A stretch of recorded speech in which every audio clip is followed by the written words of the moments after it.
Hello दोस्तों, आप सभी को प्रभु यीशु के नाम में जय मसीह की। परमेश्वर के नाम की स्तुति और महिमा हो। फिर से मैं आप सभी का स्वागत करती हूँ हमारे एक और नए वीडियो में। दोस्तों, आज का ये वीडियो जो मैं बना रही हूँ ये हर एक मसीही व्यक्ति के लिए बहुत ही ज़रूरी वीडियो है। अगर आप प्रभु यीशु मसीह पर विश्वास करते हैं, आप चर्च जाते हैं, बाइबल पढ़ते हैं, तो आज का ये वीडियो आपके लिए बहुत ही ज़्यादा ज़रूरी होने वाला है, क्योंकि आज के वीडियो के माध्यम से मैं आपसे कुछ बातें करने वाली हूँ जिसे सुनने के बाद आपका जीवन बिल्कुल बदल जाएगा। जी हाँ दोस्तों, बहुत सारे मसीही भाई बहन लोग मेरे पास कमेंट करते हैं, मुझसे बहुत से सवाल पूछते हैं और मैं कोशिश करती हूँ कि उन वीडियो को बनाकर उनका जवाब दे सकूँ। दोस्तों, आज की ये वीडियो के माध्यम से कुछ बातें आपको बताने वाली हूँ। वो बातें आपके लिए जानना बहुत ज़रूरी है। हो सकता है उनसे जुड़ी कुछ सवाल भी आपके मन में चल रहे हों। तो आज इस वीडियो के माध्यम से जो मैं आपसे बातें करने वाली हूँ वह ये है कि क्या मसीही लोग शराब पी सकते हैं? क्या दोस्तों, बहुत सारे लोग मुझसे पूछते हैं कि भाई हम प्रभु यीशु मसीह पर विश्वास करते हैं तो क्या हमें शराब पीना चाहिए कि नहीं चाहिए? हम पहले शराब पीते थे, अब क्या हमें इसे छोड़ देना चाहिए या हम थोड़ी थोड़ी पी सकते हैं? तो आज की वीडियो में मैं आपको बताने वाली हूँ, अगर आप प्रभु यीशु मसीह पर विश्वास करते हैं तो आपको शराब पीनी चाहिए यानी दारू पीनी चाहिए या नहीं।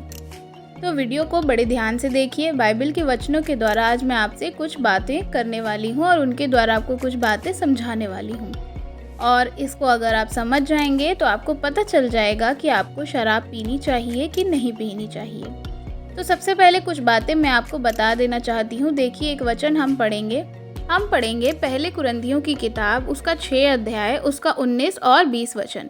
देखिए यहाँ पर क्या लिखा है। यहाँ पर लिखा है, क्या तुम नहीं जानते कि तुम्हारी देह पवित्र आत्मा का मंदिर है जो तुम में वास करता है और तुम्हें परमेश्वर की ओर से मिला है, और तुम अपने नहीं हो क्योंकि दाम देकर मोल ले लिए गए हो। इसलिए अपनी देह के द्वारा परमेश्वर की महिमा करो। सबसे पहले परमेश्वर आपसे क्या कहना चाहते हैं? क्या तुम नहीं जानते कि तुम्हारी देह जो है वह पवित्र आत्मा का मंदिर है?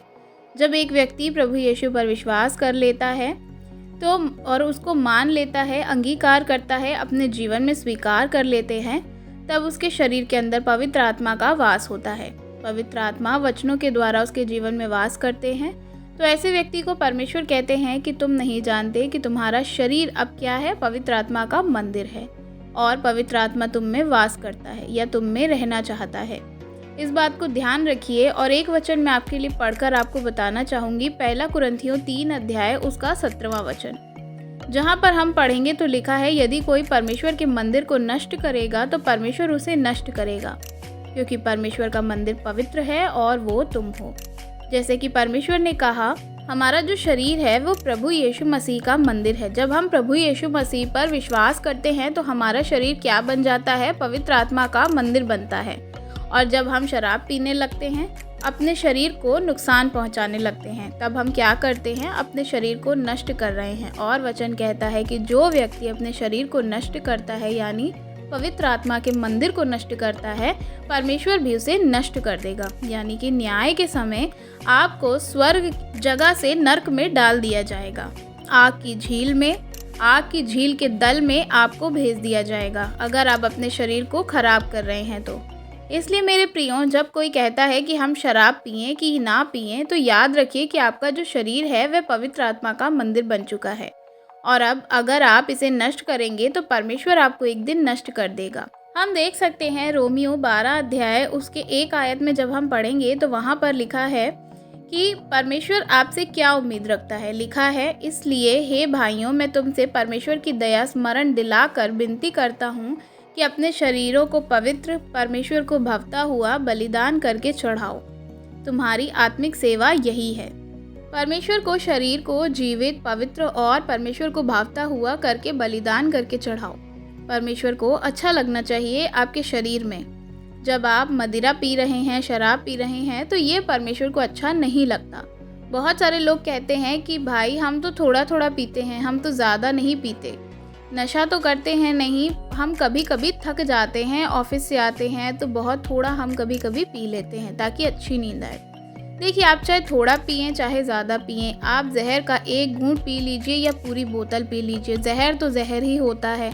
आप अपने मन की तसल्ली के अनुसार नहीं कह सकते, क्योंकि आपका शरीर परमेश्वर में क्या लिखा है कि तुम दाम देकर मोल ले लिए गए हो और तुम्हारा शरीर पवित्र आत्मा का मंदिर है। आपको अगर उद्धार मिला है तो वह आपके भले कामों के कारण नहीं मिला, यीशु मसीह के बलिदान के कारण मिला है। आपके शरीर के लिए यीशु मसीह ने अपने ऊपर कोड़े खाए थे। आपकी आत्मा की चंगाई के लिए यीशु मसीह क्रूस पर टांग दिया गया था। उसने हम दोनों की मृत्यु को सह लिया। आपको मोल लिया गया है। अब आप अपने हिसाब से नहीं चल सकते। बहुत सारे लोग कहते हैं हम तो अपने हिसाब से चलेंगे। नहीं, ऐसा नहीं है। अब आप नहीं चल सकते, क्योंकि परमेश्वर का वचन इस विषय में हमें मना करता है। अब कुछ लोग मुझसे पूछते हैं कि बहन, बाइबल में कहाँ लिखा है शराब नहीं पीना चाहिए। देखिए, मैं आपको कुछ वचनों को पढ़कर बताना और समझाना चाहती हूँ। आप उन वचनों को ध्यान से सुनिए, तो आपको समझ में आ जाएगा कि परमेश्वर का वचन शराब पीने के विषय में क्या कहता है। तो मैं आपके लिए पढ़ूंगी नीति वचन उसका 23 अध्याय उसकी 29 से 35 आयत में। मैं आपके लिए पढ़ती हूँ, आप ध्यान से सुनिएगा। आपको सारी चीज़ें समझ में आ जाएंगी, सारी बातें आप समझ पाएंगे। यहाँ लिखा है, कौन कहता है कि झगड़े रगड़े में कौन फंसता है, कौन बकवाद करता है, किसके अकारण घाव होते हैं, उसके जिसकी आंखें लाल हो जाती हैं। परमेश्वर कह रहे हैं किसके कारण लोग परेशान होते हैं, कौन बकबक करता है, कौन लड़ते झगड़ते हैं, किसकी आंखें लाल होती हैं। यानी कि वो व्यक्ति जो शराब को पीता है, आप उनकी आंखें देख सकते हैं, वह लाल हो जाती हैं और वे इन सारी चीज़ों में फंस जाते हैं। झगड़े में फंसते हैं, लड़ाइयों में फंसते हैं, रगड़ों में फंसते हैं, चोट भी लगती है, उन्हें घाव भी होते हैं, उनका कोई मतलब फिर नहीं रह जाता है। ऐसे लोगों के लिए परमेश्वर कह रहे हैं वही करते हैं जो दारू पीते हैं, जो शराब पीते हैं। तो इसके लिए परमेश्वर मना कर रहे हैं। उसकी जो दाख मधु देर तक पीते हैं, वो जो मसाला मिला हुआ दाख मधु पीते हैं, वे लोग जो दारू पीते रहते हैं, देर तक पीते हैं, पूरी तरह नशे में धुत हो जाते हैं, शरीर को नुकसान पहुंचाते हैं। और जो मसाले वाले दारू होते हैं, जो मतलब यानी अलग अलग टाइप्स के दारू शराब को ढूंढना पसंद करते हैं, कभी कहते हैं आज बियर पी लेंगे, कभी कुछ पी लेंगे, तो परमेश्वर कहते हैं ऐसे लोग झगड़े रगड़े में फंसते हैं। और आगे लिखा है, जब दाख मधु वो पीते हैं तो उनकी आंखें लाल दिखाई देती हैं और कटोरे में उनका जो सुंदर रंग होता है, जब वह धार के साथ उंडेला जाता है तब वो उनको देखना चाहते हैं। वो कई बार जब शराब के गिलास में पलटी जाती है तो बहुत लोग कहते हैं अरे क्या रंग है, इससे पहले तो उन्होंने ऐसा कभी देखा नहीं, उसके बाद वह उसको ग्रहण कर लेते हैं। परमेश्वर कह रहे हैं ऐसी चीज़ों को मत देखो। गिलास में और कांच की बोतल में आपको अच्छी लग रही हैं, लेकिन ये देखना भी ठीक नहीं है। उसके आगे लिखा है, क्योंकि अंत में वह सांप के समान डसता है और कौरे के समान काटता है, सांप के समान विष हो जाता है उनके अंदर।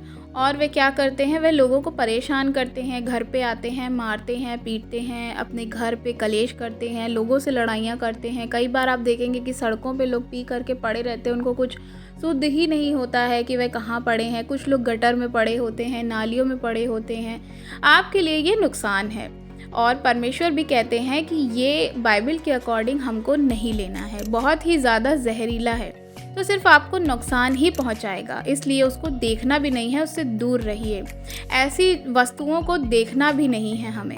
कुछ भी उल्टी सीधी बातें बोलते हैं, कुछ भी गलत सलत विचार करते हैं, कुछ उल्टी सीधी हरकतें करते हैं, उनकी नज़रें अच्छी नहीं होती है, लड़ाई झगड़ा करते हैं, लड़ाई झगड़ों में फंस जाते हैं, बहुत सारी ऐसी चीज़ें होती हैं। समुद्र के बीच लेट जाते हैं, मुश्किलों में उनको सोना पड़ता है, उनका सामना करना पड़ता है। जैसे नशे में आदमी समुद्र के बीच में फंस जाता है ना, जैसे कि बहुत सारे ऐसे व्यक्ति हैं जो समुद्र में फंस जाते हैं और फिर वो वहाँ से निकल नहीं पाते, वो गायब हो जाते हैं, क्योंकि कभी भी इंसान को नहीं देख पाते। फिर वह लोग अपने आप को कुछ अलग ही चीज़ों में सोचने लग जाते हैं, उसे लगता है कि कुछ है ही नहीं, उसे प्रकार का तेरी बुद्धि भी हो जाएगी। तू कहेगा कि मैंने मार तो खाई परंतु दुखद ना हुआ, पीटा तो गया परंतु मुझे कुछ सुधी भी ना थी, मैं कब होश में आऊँगा, फिर मैं मदिरा दोबारा ढूंढूंगा। तो परमेश्वर का वचन कहता है कि तुम ये चीज़ें करते हो या नहीं करना, क्योंकि परमेश्वर के वचन में साफ साफ लिखा है कि तुम ढूंढो। जो भी नशे में भाई लोग होते हैं या जो नशा करते हैं, उनको परमेश्वर का सुसमाचार सुनाओ, उनके जीवन से प्रभु यीशु मसीह का नाम दो, ताकि ये सारी चीज़ें उनके जीवन से दूर हो सके। उसके बाद तुम्हारे हालात बिगड़ जाते हैं। अगर आप देखें, कई सारी प्रॉब्लम्स हैं तो वो नशे की वजह से ही आती हैं। आप अगर नशा करते हैं तो आप देखिएगा किसी के, अगर आप पूछेंगे कि क्या दारू पीना सही है, तो सभी कहेंगे नहीं, दारू पीना नहीं सही है। जब संसार के लोग उसको सही नहीं मानते, तो आप बाइबल के अनुसार उसको कैसे सही ठहरा सकते हैं। आप बिल्कुल भी नशा नहीं कर सकते। और एक वचन मैं आपके लिए पढ़ना चाहती हूँ जिसमें लिखा है, नीति वचन 20 अध्याय उसकी 1 आयत को पढ़ेंगे। वहाँ इस प्रकार लिखा है, दाख मधु ठट्ठा करने वाला और मदिरा हल्ला मचाने वाली है, जो कोई उसके कारण चूक करता है वह बुद्धिमान नहीं। परमेश्वर कहते हैं दाख मधु पीने वाला और ठट्ठा करने वाला, हल्ला मचाने वाला जो व्यक्ति है वह इससे अगर बचा रहता है तो वह ही बुद्धिमान है, जो इससे नहीं चूकता है। जो परमेश्वर के वचन के अनुसार एक मसीही व्यक्ति दारू कभी नहीं पी सकते। देखिए, दारू पीने के बहुत सारे नुकसान हैं। आपको दारू नहीं पीनी चाहिए, आप पे श्राप आता है, ये बाइबल हमें बताती है। इसलिए बड़े ध्यान से अपने जीवन को चलाइए। आप कई बार सोचते हैं थोड़ा थोड़ा दारू पी लेते हैं। कई बार लोग कहते हैं हम तो बस दवाई के तौर पे पी रहे हैं, क्योंकि हमें खांसी है, ज़ुकाम है, सर्दी है, थोड़ा सा बुखार हो जाए तो थोड़ा सा रम गर्म पानी में मिलाकर पी लेने से हम ठीक हो जाएंगे। देखिए, जो गलत है वह गलत है। एक आपका बहाना है, आपको अपने शरीर में लाने का बस अगर एक बहाना चाहिए, तो आप अपने मन को बस तसल्ली दे रहे हैं कि आपको दिक्कत और बीमारियां ही होंगी। आप ज़रा सोच कर देखिए, जो लोग दुनिया में रम दारू नहीं पीते हैं, क्या उनको बीमारियां नहीं जाती हैं? बिल्कुल जाती हैं। तो ऐसा कोई भी ऑफिशियल चीज़ नहीं है कि आप इसको पिएंगे उसके बाद ही आप ठीक हो सकते हैं। ऐसा बिल्कुल भी नहीं है। वो आपकी सोच है, वो आपको अपने हिसाब से उसको ढालना चाहते हो। लेकिन अगर आप वचन में पूछोगे कि वचन में क्या कहता है, तो एक मसीही व्यक्ति को शराब नहीं पीनी चाहिए, क्योंकि शराब पीने से आपकी बुद्धि खराब हो जाएगी। आप देखिए, जो व्यक्ति शराब पीते हैं वह, कई लोग कहते हैं शराब पीने से बुद्धि बढ़ता है। जी नहीं, बुद्धि नहीं बढ़ती है, बुद्धि घटती है। क्योंकि बुद्धिमान व्यक्ति कभी भी झगड़ा लड़ाई में नहीं पड़ेगा। बुद्धिमान व्यक्ति कभी भी दूसरों को बुरा भला नहीं कहेगा। बुद्धिमान व्यक्ति कभी किसी से बैर नहीं रखेगा। जबकि ये सारी चीज़ें कौन करते हैं? जो शराब पीने वाले होते हैं। वे जो शराब पी लेते हैं, उनके अंदर से किसी के लिए इज्जत भाव ख़त्म हो जाता है। किसी को समझना नहीं चाहते हैं। वे अपने आप में ही शेर समझने लगते हैं और शेर के सामने खड़े होकर खुद को शेर समझते हैं, और अचानक शेर उन पर हमला करता है और उनको फाड़ डालता है। उसी प्रकार का हो जाता है। शराब आपकी बुद्धि को नष्ट कर देती है। आप खुद को जानते हैं कि वो सही नहीं है, और परमेश्वर कहता है कि तुम पूरी तरह से पवित्र रहो। तुम्हारे अंदर कोई भी कमी नहीं होनी चाहिए, क्योंकि जैसे मसीह यीशु पवित्र है, वैसे तुम भी पवित्र बनो। मैं विश्वास करती हूँ कि इन वचनों के द्वारा शायद आप समझ पाए होंगे कि शराब पीना एक मसीह के लिए बिल्कुल भी सही नहीं है। तो बिल्कुल मत पीजिए। और अगर आपके घर में कोई पीता है, तो आपके आसपास कोई पीता है, तो ये वीडियो उनके साथ ज़रूर शेयर करिए। मसीही व्यक्तियों को, भाइयों को, बहनों को देखना चाहिए कि वचन हमें क्या बताता है। शराब पीना ठीक नहीं है, और हमारे शरीर परमेश्वर का मंदिर है, इसलिए हमारे शरीर की रक्षा करना हमारा कर्तव्य है। अगर आप इस तरह अपने शरीर को नष्ट करेंगे, तो एक दिन परमेश्वर भी आपको नष्ट कर देगा। वीडियो अच्छा लगा हो तो वीडियो अपने मसीही भाई बहनों के साथ ज़रूर शेयर करें। अगर आप हमारे चैनल पर नए हैं तो चैनल को सब्सक्राइब करें। वीडियो पसंद आए तो बिल्कुल वीडियो को लाइक करें, शेयर करें। चैनल को सब्सक्राइब ज़रूर करिएगा, और प्रभु में बढ़ते रहिए। परमेश्वर के वचन पर चलिए। इस प्रकार के वचन के वीडियो देखने के लिए हमारे साथ जुड़े रहिए। प्रभु आप सबको आशीष दे। प्रभु यीशु मसीह के नाम में आप सभी को जय मसीह की। God bless you.